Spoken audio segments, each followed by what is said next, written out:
Welcome everyone again to the second of 6 get-togethers that Appetite for Angus are running, delivered by ourselves and with some fantastic case study and partner speakers here.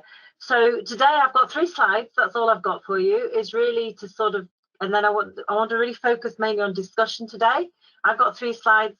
Tara's got one, Fiona's got a couple, and then we're going to talk about our story, your stories, all your different stories, and try and get some thoughts and development and ideas going, and share ideas and work things through together. So this slide is all about why. People don't buy what you do, they buy why you do it. And that sounds a little strange, but it's all about, there is a great actually TED talk done by Simon Sinek, which this is the advertising piece for, very well worth going on YouTube and finding it. It's very short. Have a look at it, listen to it. It will start you thinking in a different way. But just to think then, people, they're not buying what you make, they buy why you make it. They're buying into your story, and that's the focus of today. So why should someone buy your product? It's all around what you do, what they believe in, what you do, and your story, the character, the personality. This is all about your brand and how you've developed the brand. And it's really integral. It's really thinking about what's unique about you, and is what you think is unique, is it really unique? And these are the sort of things we want to test through. Obviously, you've done some research behind bringing your products to market, and your competitor set, and what your markets are looking for, whether they be retailers, whether they be restaurants and cafes, whether that be direct to the consumer. But you've got to be the innovative piece to give people a reason to buy into your product. So it's all about the why. And this is what branding is about. The brand is a sum total of how someone perceives your organization, but branding is about shaping that perception, that why, all about your product. Why? What's the why in your product? So that encompasses the sort of values of your product, your goals, your aims, your strategy. That could be community-led, it could be family-led, it could be based on a culture or a tradition from the area, but it's all about the values, your why. And that can be a bit more about being open and honest, being integral, all those things about that reality of your story. And I wanted, using those words deliberately, to start to think about how you and your brand and your why comes across. There's a bit about personality in here. Now, personality could come out in the way that you label your products, the way you promote your products, the copyright, the words you use in terms of that product, where and why and how you advertise, how you interact with social media, the website imagery, all that storytelling piece. Now, today is not about telling the story. That's the next event in a couple of weeks' time. But today is about your story, thinking a bit about what your story is, and stories develop and evolve, and you can sort of embellish them as they go along. So it's all about why should what is your why? Obviously it has to fit in with consumer demand, consumer trends, so you'll have built that in, and you'll have understood what the market's looking for from your research. You'll have understood what your customers look for, the sort of little nuances that customers expect and would prefer to get from you as a supplier. And you'll start to sort of look at your product and you'll think, well, how does that compare to others? And interestingly enough, when you're looking at your what we call competitive set, if you're producing gin, yes, you're going to look at other gins.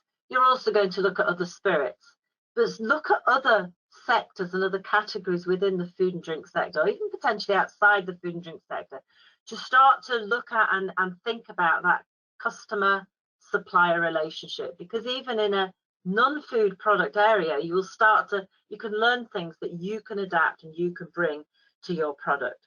So think about your product offering in terms of how it compares to others. And then using all that knowledge and information you've gathered, you will create the why, the reason why somebody should want to buy your product. Your product is not just a bottle of gin, it's not just a pie, it's not just goat meat, okay, or a turkey. You know, it's to think about why should somebody buy your product. So this is the essence of your story. Your story is the essence of the why, And this is about, you know, essentially starting to think about a pitch when you're talking to a buyer or consumer. And you're starting to think about, well, what is different about my product? You know, when I started out in marketing 30 years ago, we always used to say, I was a buyer, and I always used to say, so what? You know, that would always be my challenge. When somebody came through the door, I'm looking at them thinking, so what? So what's different about this product? Increasingly now, it's not so what, it's so why. So why would my customers, as a buyer, as a supermarket buyer, I'd be asking myself, why would my customers want to buy this product? As a consumer, if I'm at a farmer's market, I think, well, why do I want to buy that? What is it about that product? What does buying that product say about me as a consumer? So that whole why. So people don't buy what you do, they buy why you do it. And if we have a quick look at the next slide, just a very, very simple slide about your values, your value proposition. This is essentially a why. So, for example, your product, what's your product? What's its value proposition? Your product is for who? Do you know who that target consumer is?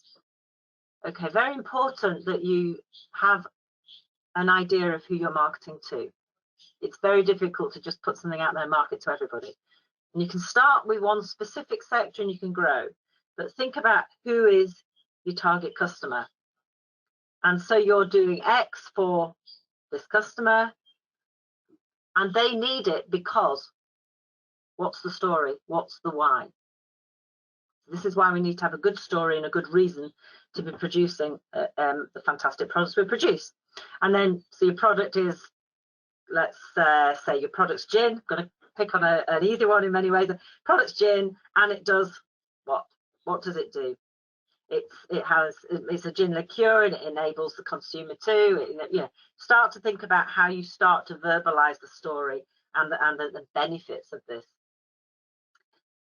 And then you start thinking, well, what are the benefits? Not just the features of the products. What are the benefits? Is it great with certain foods? Is it great as an aperitif? Is it great after, all these sorts of things when you're thinking about your product. And then you start to think, and how do I differentiate that? How does my story, my product, stand out from somebody else's product? So unlike our competitors, and be able to name them, our product provides the following benefits because of its features. And so the features can be around local produce, quality, or distilled, or botanicals for gin. Or, I'm not a gin expert, and Fiona, keep me straight, but think about the features. What makes your product different and distinguishable from something else? And my final slide, because I really want the stories to evolve. I want us to really talk about this rather than me just talk about stories to you. But I think you need time to think about your story. Everyone does that. And you need to think about your values. And then you need to think about, well, what does that mean for your why you're here, why you're doing what you do. As I said, it could be around the place. It could be around cultural heritage. Could be around family. One of the examples Fiona will use is a real family-oriented story.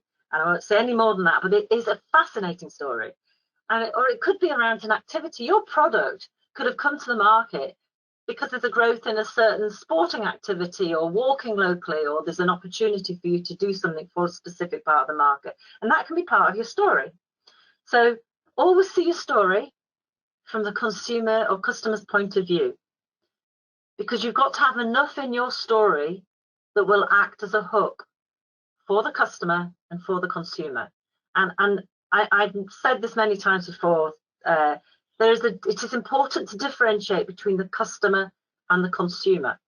So if you're selling to hospitality or you're selling to retail, you've got to have enough in your product that fits what they're trying to do. So if you're selling to a farm shop, say for example, then your product's got to fit within the things that you would expect at a farm shop.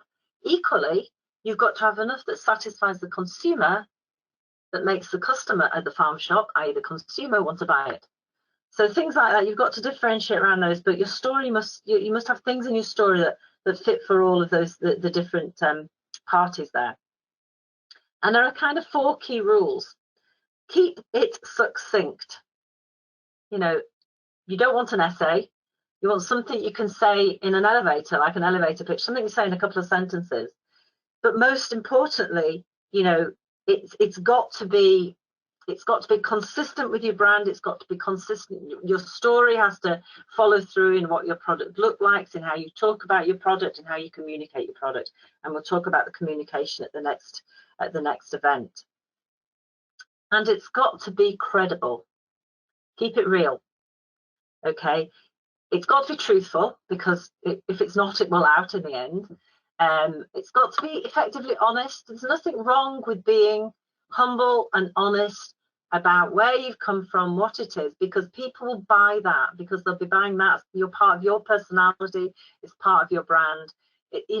There's an attraction in that. And your story shouldn't be a thesis on the complex processes of the production of your product. So, choose the elements of your brand that are simple, the ones that differentiate it from the competition, and the ones that are compelling for the consumer.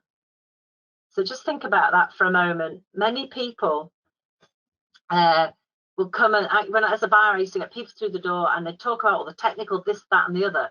The people coming into my shop at the time, they're not interested in the technical aspects of the product. They're thinking about, what will that do for them? Will it satisfy the occasion they're buying it for? Is it easy for them to use? Whatever is relevant for the particular product. So keep your story real, keep your story simple, make sure it's not too technical, but make sure the things you're using when you're telling your story will differentiate you from the competition.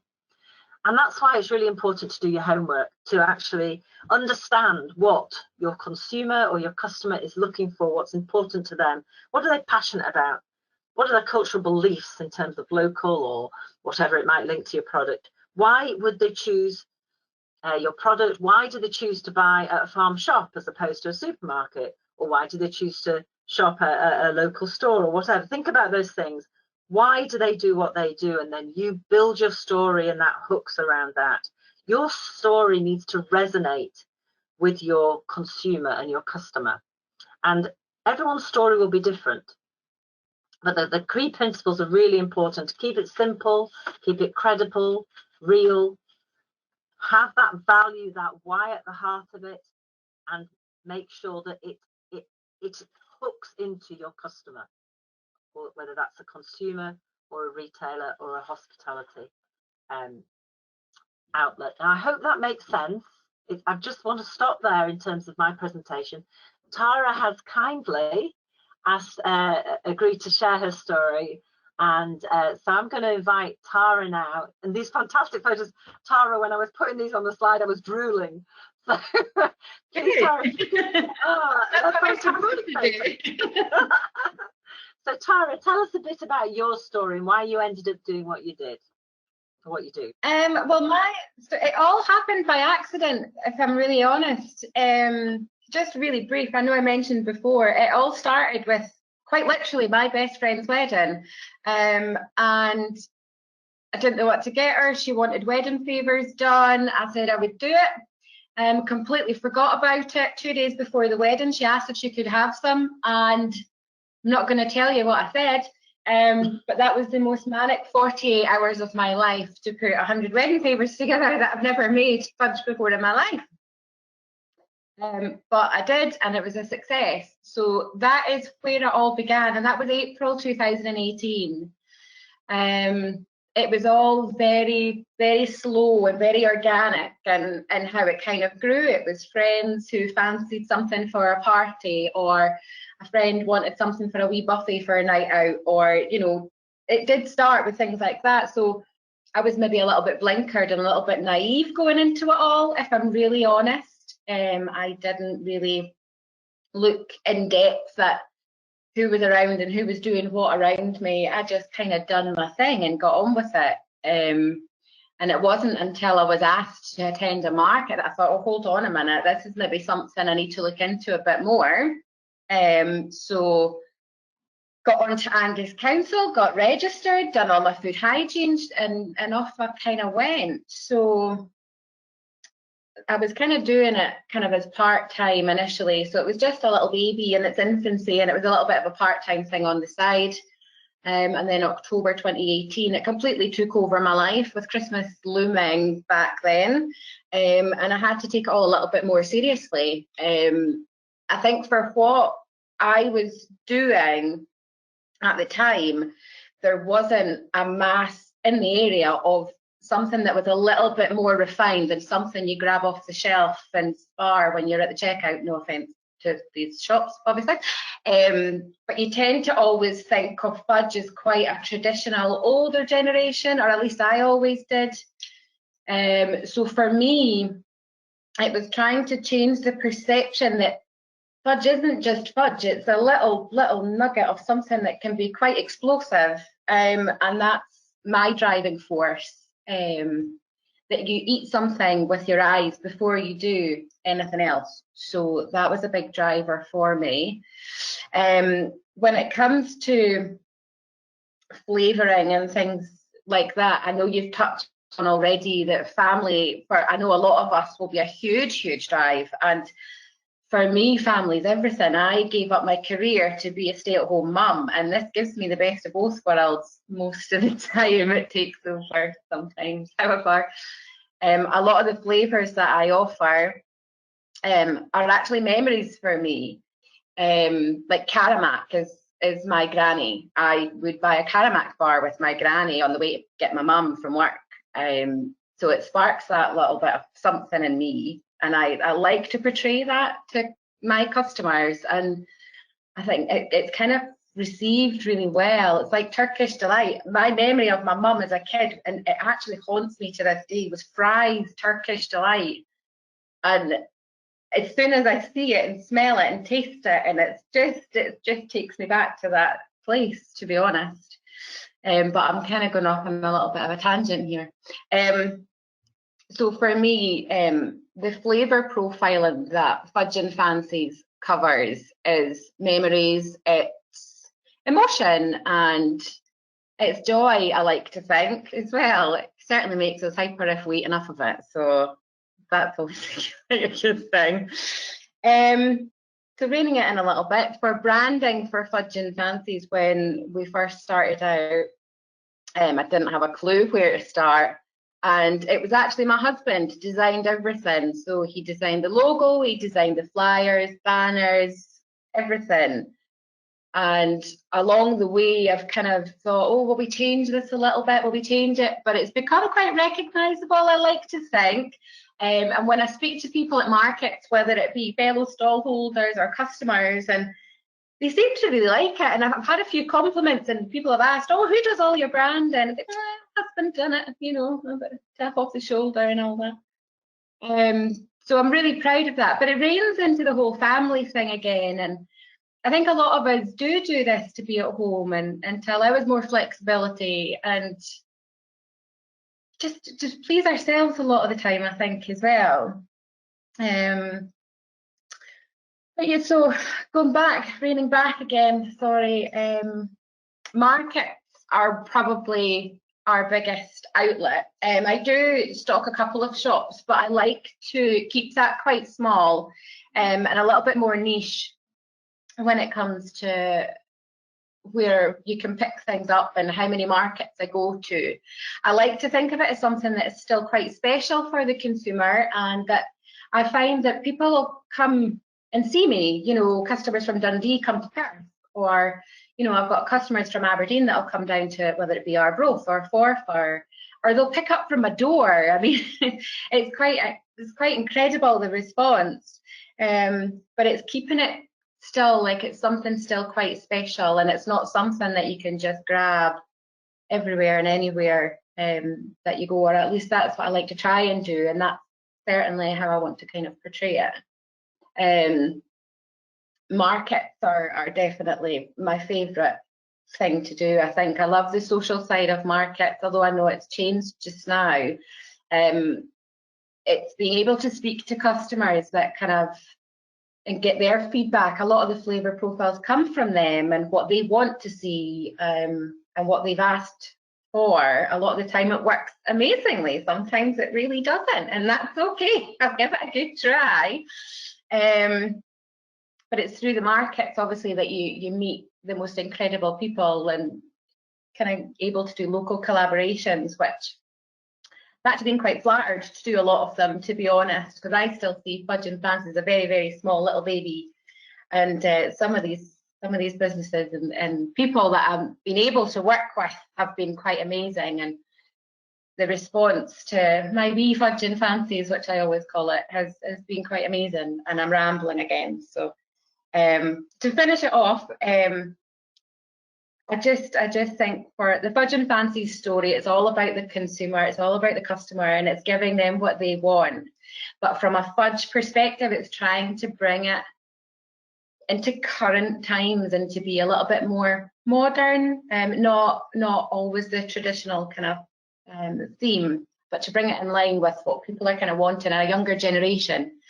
So that's kind of where my focus is, which is where these kind of lovely photos come from, lovely weddings and gift boxes, and it's what people have asked for. So it's kind of what Fudge and Fancies does, and it's what I do, and it's just a little bit of me, really. And that's about it, really, I think. Tara, that was amazing, and I have underlined a few things there just to share back with you.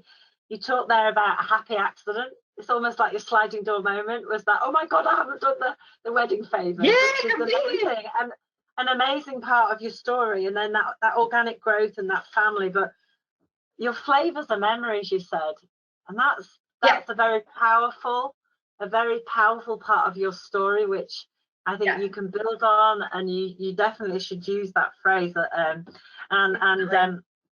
And you ended there by saying it's a little bit of me, you know. So I mean, Karamak, my husband loves Karamak, so you know, you can imagine that's your granny's fudge, you know. So you've got a story around that. You've got a story around your Turkish delight, you know, and I think you can, as part of your story, I mean, fudge for me is as a little girl was going to the market in Yorkshire. We had a market on a Saturday and a Friday, and there was always a fudge stall, and I always used to buy this most delicious fudge there, and that's my childhood memory of fudge. But you've got these sort of flavors and memories, but you can actually build on that whole thing and get people, you're actually working to help people create their memories. So for me, you've got a fantastic story there. So I'm now rambling, and I do apologize, but thank you. I don't know if anyone else has any questions for Tara just now, but for me, there were some really key things there. Has anybody got any other questions for Tara just now? Tara, could I just ask you, please, just because I'm quite new, I just wanted to know, I think I saw online, is it Sacred Grounds that you're doing that you did a collaboration with Arjun? Yeah, awesome. And who else have you collaborated with? I used Redcastle. I used their Caribbean spiced rum in the rum and raisin, which has really, really lifted it. But again, it's one of my husband's favourite drinks, so he's not overly happy. I use most of it in fudge, but he doesn't really get much of it anymore. But hey ho. I love it. Tara, you know, we can always have a reciprocal agreement, because my boys just every time they see you at a market, they're like, yes. And it was something you said about that whole thing about fudge. I used to honestly think fudge was that stuff my granddad used to have, like, lurking in the bottom of his gamekeeper's pockets, and I would get this horrible little wrapped thing of fudge. And then when I met you, I was like, okay, that's not what fudge really should be. And it totally, my mum used to make a thing called doctor's fudge, and I cannot find the recipe for it. It was like crammed full of condensed milk. I can never find the recipe, but the texture of your fudge takes me straight back to when she used to bake it. So that whole thing of, like, you know, that whole nostalgia and memory thing, you've totally nailed it. It's brilliant. It's fab. Thank you. Thank you so much. Gary, I think you're on mute. I'm sorry, I do apologize. Tara was just saying thank you. That was very inspirational.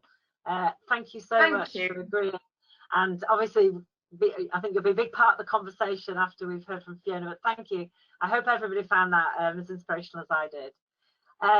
We're now going to look at a couple of examples from out with the UK, actually. I'm going to hand over to Fiona Richmond from Scotland Food and Drink. Fiona's, for those of you who don't know Fiona, she's head of local food and drink at Scotland Food and Drink. Thanks, Fiona. Thank you. Thanks very much. Tara, that was really brilliant. You really took me back when you spoke about the Karamak. I'd totally forgotten about the Karamak until you mentioned that. It's a lovely childhood memory. But yeah, that was really great, and everything that Kerry said to sum up what you talked about is very, very true. And you have got such a great story, so keep telling it, and that's what will keep customers buying your lovely product. So yeah, and I need to get my hands on some as well. So thanks for that. So I'm just going to just really briefly touch on a couple of examples from Iceland. I was lucky enough a year past in June to go to Iceland on a food tourism learning journey with there was 25 of us from mainly across Scotland and a few people from down south. And we all were split up into groups and all had different case study projects to do, and ours was on storytelling. And I'm very happy to share some of the slides and the sort of final presentation, if that would be helpful. And well, first of all, has anybody been to Iceland and the Golden Circle? Some people might have been to the examples that I'm going to talk about. No? Okay, Iceland's a really... Who's been, sorry? I've been, I went for my honeymoon, yeah. Did you? Ah, yeah, nice. Yeah, oh. It was awesome. Yeah, it's a really... my husband's 40th. It's a fab place. It's magical. Good.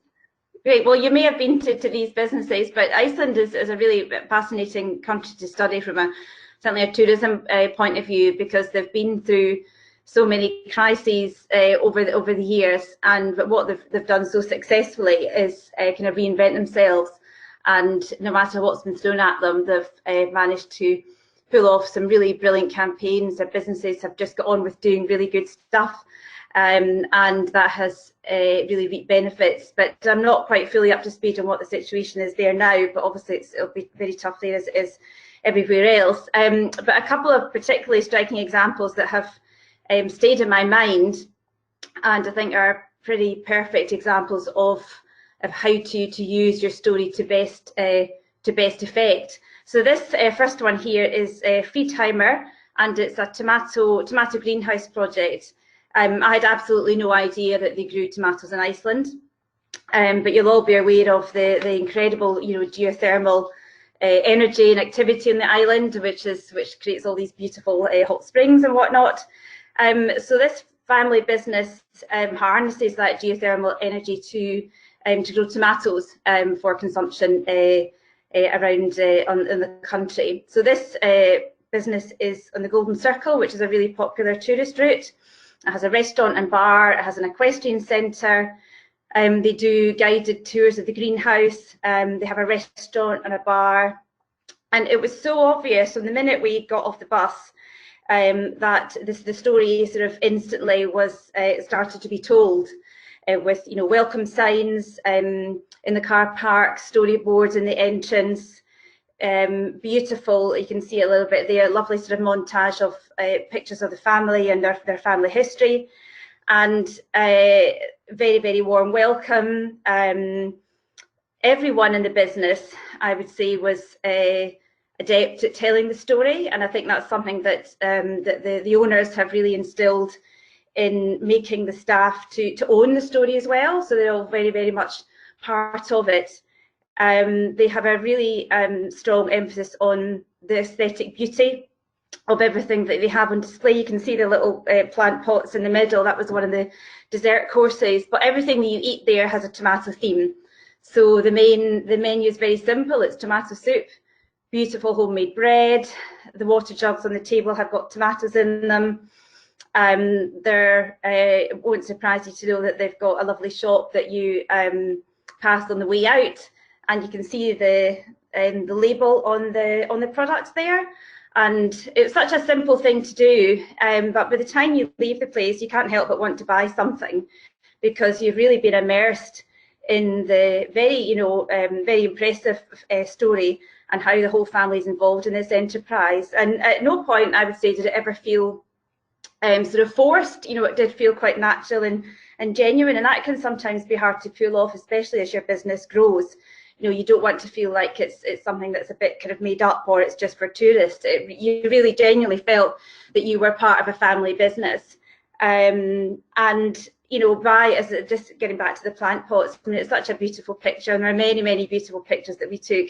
But what happens is, of course, as soon as people see these lovely things, the beauty of the place. They want to take pictures, so they post them on Instagram and Facebook, and the word is spread, and that's what the owners want to encourage, because I think this told us a stat around about 60%, I think, of their visitors are from word of mouth. They don't really need to advertise much, because word seems to naturally spread because of the whole experience that visitors have when they get there. So I think, to sum this up, the story is fully integrated across the entire business. No opportunity for telling that story has been missed out, but they did it in a very sort of natural way that didn't feel forced. It felt very genuine, and it's something that certainly stuck in my mind. Okay, the next one.